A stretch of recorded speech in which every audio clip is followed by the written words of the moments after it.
And everyone see Assets 101. Woo! Okay, this is great.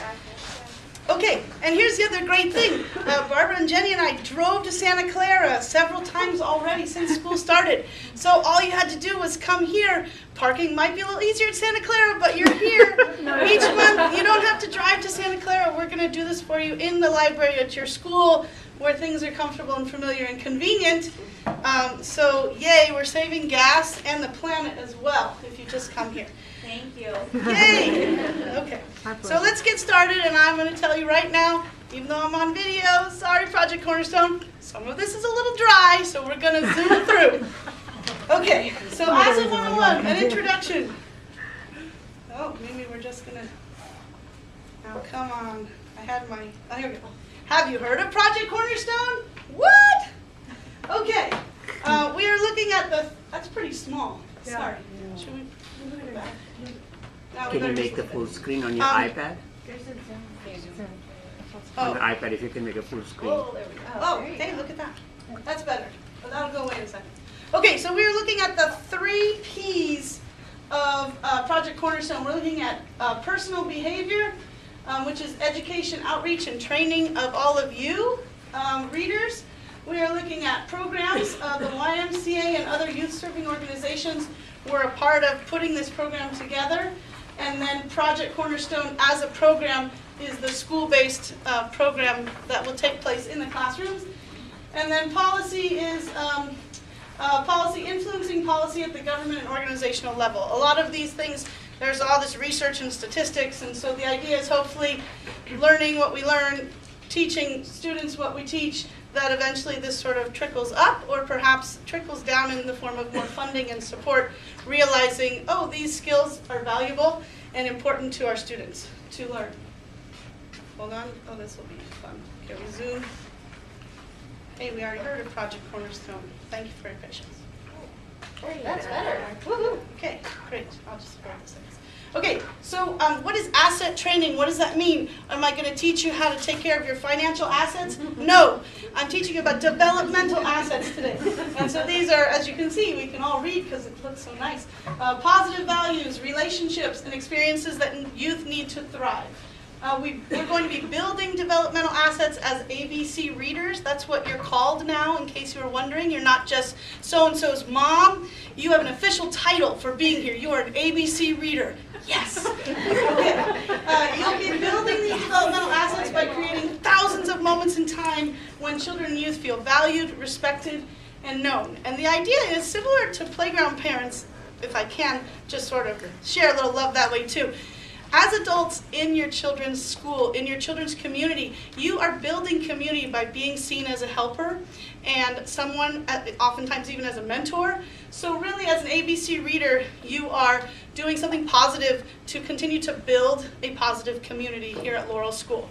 So hopefully students will recognize you as a person who is positive and a mentor and a role model. And so, you know, show up and look nice and be happy and positive so that we're spreading that love in our community. Does that sound good? Yeah, okay, great. Oh, this is what it basically says. Okay, your relationships with young people build developmental assets, not just here at school, but certainly, as we see from the moment a child is born, each of us has a chance to make a positive difference in that life. And we just want all children here to feel that they belong to this community. So who is an asset builder? Here we go. Everyone take a deep breath. Breathe out. If you're breathing, you're on the team. Okay, so here's where it gets a little dry. The Search Institute did a whole thing, you know, research and information about trying to determine what are developmental assets, what assets are important. So I'm going to ask you at your table, you should have the blue flyer, so you have our email addresses if you don't already have them. You should have a calendar so you know when you're going to do this. So you can take either of those home. You should also have a pamphlet that looks like this, that's inclusion for everyone. I said it looks like this, but I can't, oh, it's right here. Anyway, Barbara's holding it up. And then there should be this nice glossy folder. If any of you went to the PTA meeting last May, I believe, someone came and kind of talked a little bit about this as an introduction to this program starting at Laurel. So you can feel free to take this home, read it at your leisure. Some of them suggested at our training, hey, maybe you have a little wall space on your house. Go ahead and post this somewhere so you're always in touch with your developmental assets. To each their own, but if you want to open this up here now, or if you like the screen, we're just going to kind of go through some of this right now. Sort of this idea of what all of the assets are. Per the training, I'm supposed to say, please now open your brochures. Okay. So the theme this year is inclusion, and so a lot of these assets and these books are going to be highlighting that concept. So keep that in mind as you're reading. If there's something in the book that sort of echoes that idea of inclusion, make sure to highlight that with your book, because that's sort of the goal for this year. And we don't want to alarm you or commit you to anything more than this year, but we're excited and hoping that this program will stay at Laurel for years to come. And so ABC is, there are 3 different themes, and so this is kind of on a 3-year cycle. So we are working on building, fantastic. We're working building relationships.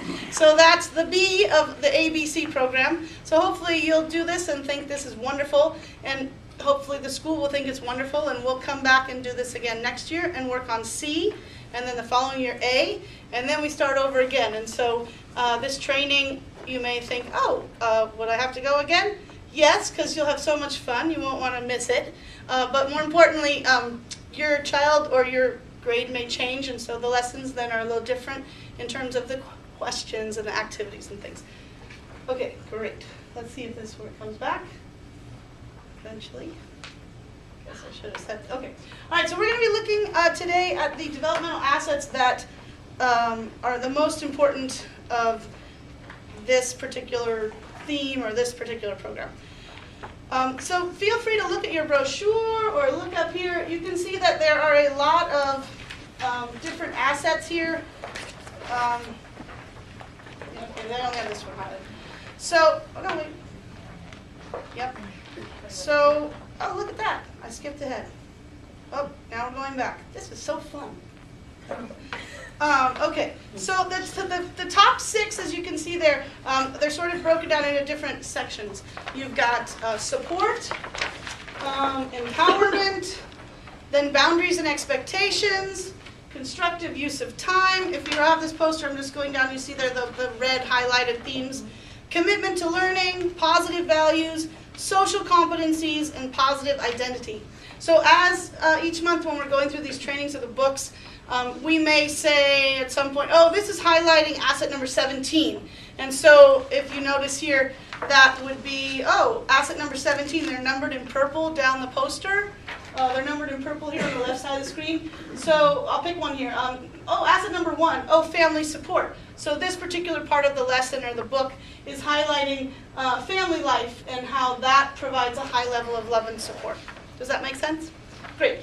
Okay, so we are just looking at this. I wanted to just ask you to kind of look at this, and maybe if you just want to shout out, you know, is there anyone here that you think, oh wow, this is the most important asset to any student, or what I would say is important to me as a adult at school?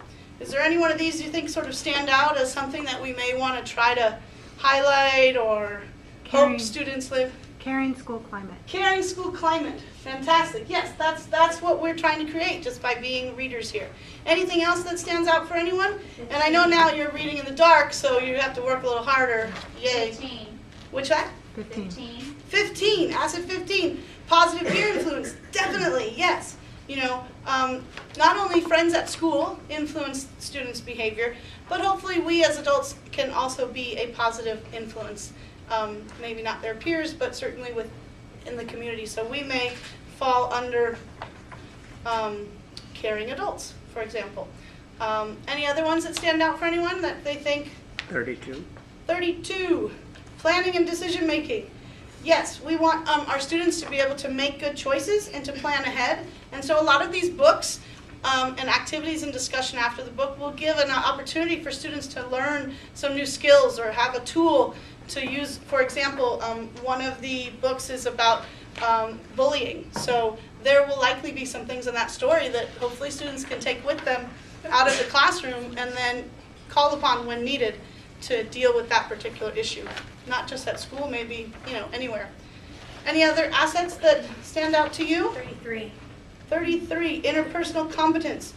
Oh, this is really important, yes. We want our students and our young people to have empathy, sensitivity, and friendship skills. I've been to many even bullying trainings, and really, like, if everyone learned the word empathy and how to use that, that alone, they say, could just really wipe out a lot of bullying, certainly. Not entirely, but it's an important part of being compassionate and positive in our interactions with other people. So this also, if you look here, okay, look on your poster. This is slow now. If you look on the right-hand side, it shows elementary, middle school, and high school. So this program is actually for all ages. So perhaps when we're looking at this, elementary would be more applicable here for what we're doing in the classroom at Laurel School. And so what do these numbers mean? 88, 63, 53. Basically what that means is that that is sort of the percentage of assets that would be highest or most impactful to that particular age group. So for example, family support is important for every age group, but certainly maybe we look at it as, elementary students certainly need more family support to get them to school, to get them to do all the things they need to do. Maybe a little more than a high schooler, might be a little more independent in some of those ways. So that might be why the percentage is different. Well, that's actually survey results, from what I understand, is that Yes. elementary school children have more of these assets that we're referring to, and as they get older, the children seem to have less of these assets. And they're finding too, the more assets these children have, the more successful they are as adults. And so, as you see, it's even more important to have this move on into high school. But right now, we're focused on our elementary kids to make sure that they have all these assets. So really, so this was based off of the survey results, from my understanding. Yeah, and that is that Search Institute that I was talking about. So, so this is a great thing to just keep and reference and know that that's where a lot of this is coming from. And the idea is by being asset trained today, you'll have an understanding of why these are important or how to integrate these into your role as an ABC reader. Okay, so are there any other questions or comments about any of these assets? Does everyone feel like they know what I'm talking about? Okay, great. Then we will move ahead to the next screen. The other thing I wanted to point out is asset number 41, which is really fascinating. This obviously was a survey done within our area, and that's how these percentages all are on this piece of paper. But it's important to note that number 41, positive cultural identity, that asset was established for Silicon Valley as a result of community input. So another important asset that we want to develop is that a young person is comfortable with and proud of his or her identity, including but not limited to disabilities, ethnicity, faith, religion, family status, gender, language, and sexual orientation. And so that isn't necessarily in the other 40 if we were doing this training at a YMCA in some other state or area, but certainly for our area, living in such a diverse place as Santa Clara County and certainly San Mateo County, that asset's important and we want to develop that as well. So that is something to highlight. Okay, and so here, I've already reviewed that, but look at that nice picture. Okay. All right. Okay, so let's talk a little more about the survey and why all these percentages mean what they mean. We can go through this pretty quickly, but in 2010, Project Cornerstone partnered with 26 school districts in Santa Clara County, did a survey to over 50,000 students through Search Institute, and they did two different surveys, Me and My World for 4th to 5th grade students, and Attitudes and Behaviors for 6th to 12th grade students. So that's where these percentages are coming from. And I want to highlight that we as adults may look at that list and feel like, oh, this doesn't seem as important as this. I think this asset is more important because as a parent, we may have certain values or ideas or priorities, if you will, as to which ones we think are more important. But what's important to remember with the survey results is that this came from students, and so their perception is their reality. So that's why the program and things that coincide with the program reflect certain assets more than others, because they're trying to respond to the survey results and teach and cater and enrich those assets that they felt the students saw as important. Does that make sense? Okay, great. Okay, so now we're just going to kind of break down the assets. I'm going to probably say the word assets more than anything else today. Okay, so, oh, sorry. There's a meeting happening at my husband's office. This is his iPad, Okay. but we can stay here. It's 9:15. Okay, so I just want to read this. If it takes a village to raise a child, the development asset list gives you a picture of what the village needs to look like. Kids are telling us that this list is a snapshot, if you will, of what our community should look like, and these results are true for youth that took the survey. So that's this idea of their perception is the reality. So looking at developmental assets, there's two different pieces. We're looking at external and internal. And so if we look at this chart here, external assets, and see on the left is sort of those categories: family support, empowerment, boundaries and expectations, and constructive use of time. So external assets are sort of how you relate to the world, how the world relates to you. And so family support, other adult relationships, which are all of you as ABC readers or art and action helpers or whatever your role is here at school. The caring school climate, the fact that the community values youth. Certainly here at Laurel, we are always trying to increase or support this concept of service to others. We've had a wonderful program last year where kids were doing things to service others, and that is still going to be happening this year. So safety. Family boundaries as opposed to school boundaries, as opposed to neighborhood boundaries.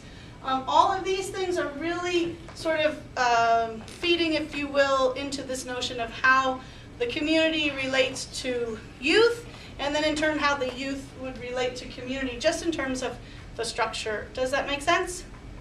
Yes? Okay, great. It's a lot of verbiage, so you're going to be trained. Whereas, when we're looking at internal assets, actually, let me go back to this because everybody nodded, but I want to be sure we focus on this. So think about the ways that you influence youth or children here at school, as well as here at home. And so some of these might be things that you are already doing. Some of these might be things that you want to do more. And then take a look again at your chart and see on this asset list for a second. You might not want to mark it, but just kind of scan this again, this poster. Everybody has one, right? Scan this poster and just look and see, or if you want, if you're going to take this home with you, maybe circle which of these do you think you would probably be developing most as an ABC reader? Because some of these would probably apply more than others. So if you want to take a minute, grab a strawberry, circle something. We're pushing the snacks, so you'll come back next week because we got snacks. So we've got 45 minutes, time check. Oh, time check, 5 minutes. Okay, 40, perhaps. 45 minutes, but Jenny's still got to go. Yeah, right. I think I have like 15, right? Yeah. Okay. All right. So anyway, so you can do that later too. You're looking at circling. What things will I influence as an ABC reader? Okay. Then not necessarily the opposite, but the other aspect of this is the internal assets. And so these would be things that internal meaning inside one as a person, as a child, as a youth. These are the things we're trying to develop as a part of that person's personality. So commitment to learning, positive values, social competencies, and positive identity are things that assets we're developing so that inside someone feels motivated to achieve or feels engaged in school. Homework being internal. Well, they have to do it, right? We can't do it for them. So there's an internal motivation to achieve, and I will do my homework. And so that's an internal process opposed to someone coming in and doing it for you. Wanting students to certainly develop ways to be a caring person, an honest person, responsible person, show restraint when at times we all need to do that. Being able, as we were saying before, someone mentioned this, obviously planning and decision making is important. Cultural competence, peaceful conflict resolution, this is important. Self-esteem, sense of purpose, and a positive view of their future. So a lot of these internal assets you can see are things that might obviously not just be being developed as an ABC reader in this classroom workshop, but they're definitely important. Okay, ideal role model. You as an ABC reader are an adult who is having a relationship with students here at school. They're receiving support from you. Ideally, we want every student to receive support from 3 or more non-parent adults. That's what the study and the survey has shown. Like, this would be the ideal if everyone had more than just a connection with a parent. Okay, so once again, to highlight, in the interest of time, as a Project Cornerstone volunteer, ABC reader, you build assets.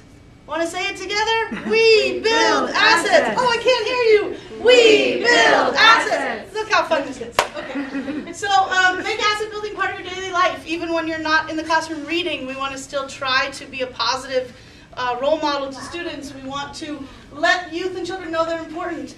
Even if you just smile and say hello to every student you see when you're walking here at school, when it's appropriate, you're building community, you're building relationships with students. And if you know their names, certainly you'll get to know, hopefully, the kids that are in your classroom. Calling them by name as you get to know their names builds that self-esteem, builds that connection. Walking your talk, model the behavior you expect from young people, and invite the opinions of youth and children and give them leadership roles. And this is something where with your teacher together, maybe you can find what's the best way to do that type of thing in the time you have. They are definitely resources, and they will probably give you great feedback and great ideas as you go as well.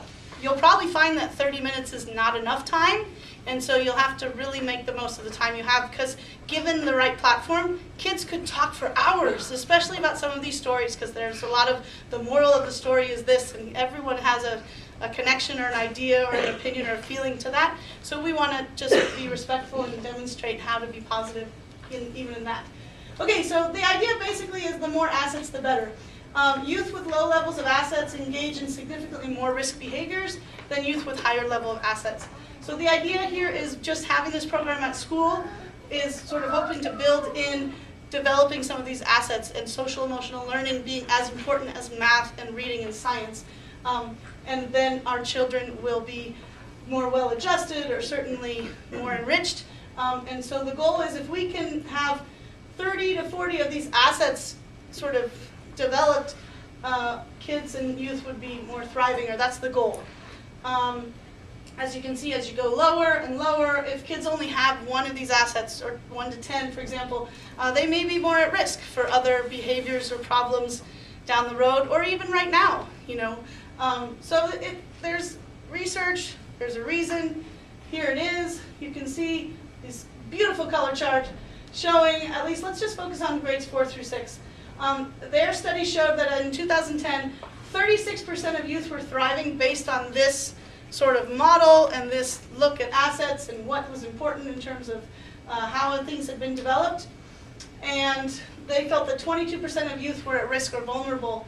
And so this is where, when we were talking before, oh, some of these things could trickle up to a level where change could occur, or leaders and those in power could see that change needs to occur. Well, if we say, wow, you've got 22% of the students at Laurel School at risk for bad behavior or vulnerable to something in some way, sometimes that has power in itself to make changes. So it's important research. We're looking at thriving behaviors. This is what we're looking at. How helping others, valuing diversity, maintaining good health, exhibiting leadership, resisting dangerous behaviors, delaying gratification, overcoming adversity, and general success in school. A lot of this we've got charts, we've got colors. This is more for middle and high school, but they basically showed that the red shows those at-risk behaviors and at-risk students, and the green being the assets of meeting those 30 to 40 assets. So you can see it's a pretty big contrast, and the at-risk behaviors stand out, whether, and this year is about using alcohol or skipping school or even just feeling sad or depressed. That's what's written on the bottom of these graphs. But basically it's just another way to show that the more assets you have, the better equipped you will be in terms of your overall development, and the less you have, you run the risk of potentially more high-risk behaviors. Whereas those that were successful in school, maintained good health, overcame adversity, you can see these are higher, the green marks those who do have these developmental assets. And so basically what I've already said, more assets all kids have, the more likely they are to succeed. The best predictor of success they feel is strong families. The second best predictor is school connectedness. And so we can certainly provide that as ABC readers, but it does not alone build these assets. You build assets by building relationships with youth. You make a difference in the lives of youth. And just know that as a volunteer, just the fact that you came today and you're willing to give your time, we certainly appreciate it. And you will be building experiences, values, relationships, opportunities, and competencies that all children and youth need to succeed. Okay. I think we're almost done. I'm not going to go into this confidentiality because this doesn't really apply to us. The most important thing I do want to say is as a reader in the classroom, as a role model, you may see and hear things that come up from these stories. And so it's really important to also know your boundaries and what your role is. And so if things come up in classroom discussions, for example, some of these touch upon some pretty big emotions and experiences, it's really important to continue to sort of defer these things back to the teacher. You know, we are not mandated reporters, for example. That's a big word. I don't know if you're familiar with that, but certainly every adult on campus, teacher, they are mandated reporters. So if they're reading a bully book and someone says, oh, Miss Eileen, I get hit all the time at home. I'm bullied all the time by my big brother. Obviously, we're a caring adult. We're concerned about that. We're not then going to act upon that beyond our role to be sympathetic, to be empathetic, to be caring, and to be sure that that teacher heard that question, to be sure that that teacher knows that this is an issue for this child right now, and they should be the ones following up. Does that make sense? And don't expect them to come back to you with what's happened, okay? So it's Right. confidential. It's confidential. And certainly, teachers should not be leaving the room during your lessons. They need to be in there with you.